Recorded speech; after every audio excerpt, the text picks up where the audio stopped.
Keir Starmer seems to have a sugar daddy. Yep, you heard that right. Starmer and his wife have been receiving some expensive gifts in the way of a new wardrobe from a donor. The Prime Minister broke parliamentary rules by not declaring clothing given to his wife by Labour peer and donor Wahid Ali. Multi-millionaire businessman Ali financed the purchase of clothes and tailoring for Sir Keir Starmer's wife Victoria, according to people briefed on the move. The donation was first reported in the Sunday Times. The Prime Minister initially received advice when he came into office that he believed he did not need to declare the donations made to his wife, according to the People. He checked again this week on September the 10th and determined that the rules obliged him to declare the donations and promptly did so, the People added. Now we have David Lammy coming to his defence. This is not an issue of transparency. He is attempting to be transparent, Lammy told the BBC on Sunday. The truth is that successive prime ministers, unless you're a billionaire like the last one, do rely on donations, political donations, so they can look their best, both in the hope of representing the country if you're in the opposition or indeed as Prime Minister. Lammy added that he was not suggesting that Starmer was broke, but pointed to the fact that in the US there is a specific budget for leaders and their family members to procure outfits so they can represent the American people well. The issue has triggered particular scrutiny because Starmer has spent the past few years presenting himself as a stickler for the rules and has vowed to root out all forms of cronyism and corruption from government. Now, Lammy is actually suggesting that prime ministers need donations to dress well. Now, aside from the fact that Starmer earns 160 grand per year, you can dress good cheaply. You don't need the most expensive stuff.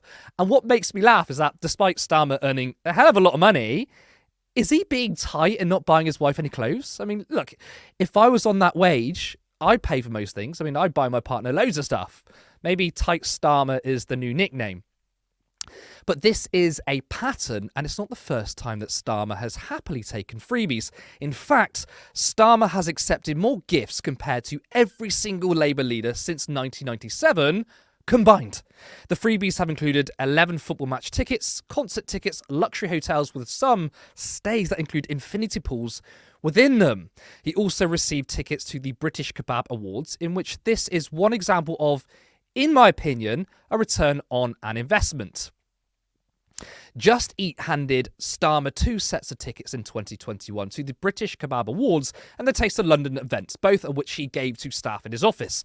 The firm is currently facing legal action from lawyers representing thousands of its workers over allegations that it denies them basic rights like holiday pay and minimum wage by categorising them as self-employed. Recent reports have indicated that Starmer is now considering rolling back on previous commitments to enhance rights for workers in sectors like the online delivery market, where jobs are notoriously precarious. Now, Max, I want to get your thoughts on this.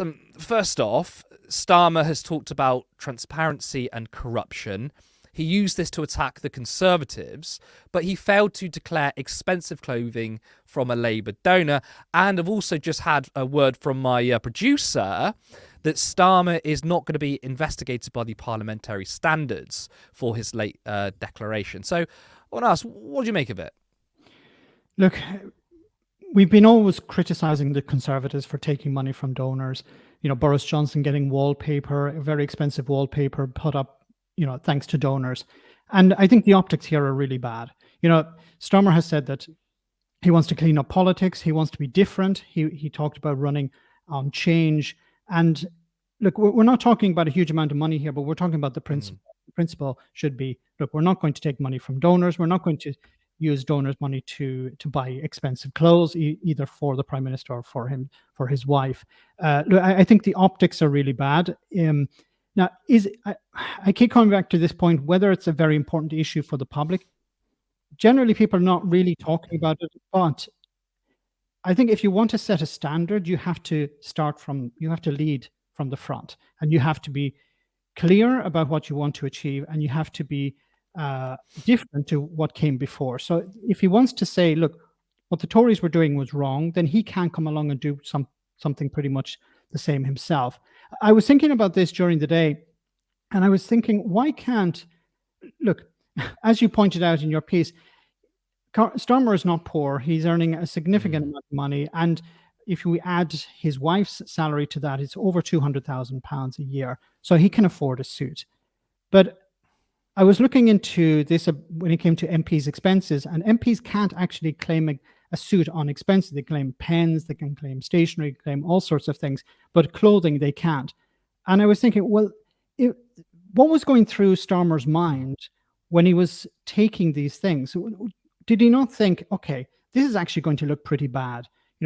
Taking money for suits or getting clothing from a multimillionaire. Did he not think, how will the public react to this? How would the other parties react to this? I've been criticizing the Conservatives over corruption and cronyism for years. How will this look? Was there no foresight there? Was there no thinking of, this is going to look bad? And I was thinking, why don't they do something else, like maybe change the rules in Parliament where MPs can claim clothing on expenses? Or why couldn't he do it internally within the Labour Party? The Labour Party set some money aside. Even if it came in through a donor, they could have set some money aside to cover things like clothing. Now, of course, this couldn't be extended to Starmer's wife, but it could at least be to cover his expenses if he's not able to afford these things. So I think a few things. The optics are really bad. It shows that things are sort of business as usual. And if it is about poverty, I don't think it is, but if it is about poverty, then change the rules. Allow the Prime Minister or ministers to claim these things on expenses, because at least if it's on expenses, it takes away this idea that somebody's giving you money to get something back in return. As you pointed out in your piece, these people don't give money out of the good of their hearts. They're not doing it because they love the Labour Party or they love Keir Starmer. Maybe to a certain extent, they like the influence they have. They like to be close to power. Maybe they're not all expecting to get something in return. But I generally think multimillionaires and billionaires give money either to achieve something like tax cuts or to stop a party from coming into power that would deliver tax cuts. But as Starmer said that he's not going to increase taxes, that's what he's been saying so far. Maybe multimillionaires and billionaires are happy to donate. They want to maintain the status quo. I mean, you make a really good point about the optics, and we'll get into the sort of favors in a minute. But the optics is so poor, and I was watching Owen Jones on TV earlier, and he was saying, "Look, this guy is scrapping winter fuel payments for pensioners, whilst also." Getting a lot of money, wearing expensive clothes from by way of rich people's donations. That is, in terms of optics, not a good look. And then people then ask the question, well, you tell us about tough decisions. You got to keep the 2-child benefit cap. You've got to scrap winter fuel payments. It's all about tough decisions. But these guys, the MPs, the prime ministers, these people in power, they live an entirely different world to us. And look, we all know that's the case. We know that if you're an MP, you're pretty damn wealthy and you have good connections. But at least try and not kind of shove it down our throats. And it's just very, very striking that just on the optics level, it's such a dud from Starmer. Now, I'm not particularly asked about the breaking of the rules side because, look, a lot of the papers, specifically the right-wing press, are attacking Starmer on this, but they're calling it indulgent, right? And I'm not surprised that the media have missed the glaringly obvious point, something that we talk about, and that's the influence side. Now, obviously, I gave an example earlier of Starmer walking back his commitments on workers' rights in the gig economy after receiving gifts from companies that operate in that economy. Another example is Labour were looking at taxing digital giants. Then some of the party were giving gifts worth tens of thousands of pounds. And days later, they suddenly U-turned on this policy. So, yes, I mean, he's a stickler for the rules. And I'm not interested in really attacking Keir Starmer on his contradiction that he's going after the Conservatives for not being, playing by the rules and he doesn't do it himself. I really don't care. What matters to me is the influence that donors can buy. And it really is hard to justify the idea that Starmer is less corrupt than the Tories. I mean, to me, it's clear he doesn't have the interests of the working class, but, instead wealthy donors. I mean, would you agree with that statement? Yeah, I think so. It's like if you're taking money from these people, they're expecting something in return. And I've often said on my channel where, a donor can donate tens of thousands of pounds or millions of pounds, and their influence is much more than 100,000 people voting for you or Yes. voting against you. And this is a major problem. I'd advocate for something like that's been presented by left-wing commentators in the US. Just get money out of politics completely. Have publicly funded political parties, and then you get rid of this need for donors, because the political parties. And look, I'm not against the trade unions donating to the Labour Party, because what they're doing is they're donating in order to improve the rights of workers. They're not, and it really upsets me when I hear about the commentary on this from the right wing. Starmer is handing over money to his union barons, or the union barons. Sorry, it's not about that. They're fighting for the rights of workers, and of course, they're also fighting for people who are not members of trade unions, because if trade unions gain something, if they gain better wages for their workers, this also has an effect on people who are not members of a trade union. But it's different when it comes to big donors, like mega donors, like individuals or business owners. They want something in return. And if we had publicly funded political parties, it would remove this incentive for them. And when I heard, I just go back to it for a second. When I heard David Lammy's, his excuse was, well, in the US they have a budget for this, or the president and the first lady have to look really good. Okay, then put it into the Labour Party. Use the Labour Party's funding to cover Keir Starmer's expenses if necessary. But it shouldn't be. You should not be relying on a donor, because the donor will want something in return. Well, yeah, because David Lammy obviously talked about America and how they can do that, but that's quite funny because we can't do that in our system. As you said, the rules aren't there in place. So even if he's trying to make the excuse that, well, we need prime ministers to look their part. Okay, fine. But by way of donors is not good. I mean, I would say I don't think MPs should be able to claim expenses on clothes. I think they have enough money. But at least if you were to give them the option to add it to expenses, or they get it off rich people, which side I would stand on. It's also very interesting that you brought up unions. And there's a false dichotomy here, which is that the stories from the last couple of weeks when it came to unions, all the right-wing commentators, GB News lot, all the Reform lot were saying about how Starmer is in the pocket of unions, and the way they frame it as well is union bosses, which, by the way, union leaders are elected. There's some democratic accountability there. No one elects your billionaire donor, right? But there's a false dichotomy, because for me, there are two different things. And I find that really funny, because in the media, they'll happily talk about money and influence when it's from trade unions.